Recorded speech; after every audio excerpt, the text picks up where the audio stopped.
একদিকে বিএনপির বিভিন্ন নেতারা জামাতকে ধোলাই দিয়ে একবারে সারকার করে দিচ্ছে, অন্যদিকে তাদেরই স্থায়ী কমিটির সদস্য নজরুল ইসলাম আজ বলেছেন জামায়াতের সঙ্গে বিএনপির কোনো দূরত্ব বাড়েনি, বরং আরও কমেছে।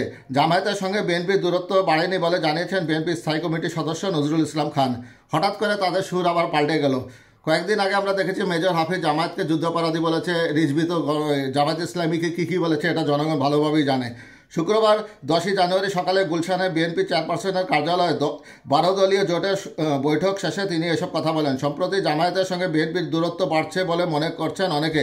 এই দূরত্ব কমাতে বিএনপি কোনো উদ্যোগ নেবে কিনা জানতে চাইলে তিনি বলেন, এমন কোনো দূরত্বের কিছু নেই। তারাও গণতন্ত্র চায়, নির্বাচন চায়, মানুষের অধিকারের কথা বলে, আমরাও বলি। কিন্তু যদি কেউ কখনো বলে আর কি যে শুধু তারা দেশপ্রেমিক, তাহলে তো আমাদের কষ্ট লাগবেই, আমরা তো বলবই। তাই কথাটা ঠিক ছিল না। আমরা সবাই দেশপ্রেমিক, আমরা আশা করব এরকম কথা কেউ যেন না বলে।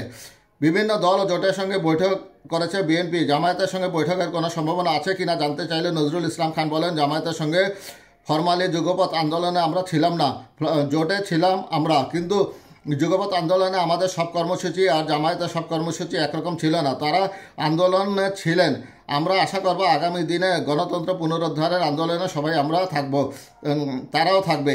এই সময়ে জাতীয়তাবাদী সমমনা জোটের সমন্বয়ক ও ন্যাশনাল পিপলস পার্টির চেয়ারম্যান ডক্টর ফরিদুজ্জামান ফরহাদ অন্তর্বর্তীকালীন সরকারকে ন্যূনতম সংস্কার করে নির্বাচন আয়োজনের আহ্বান জানিয়েছেন।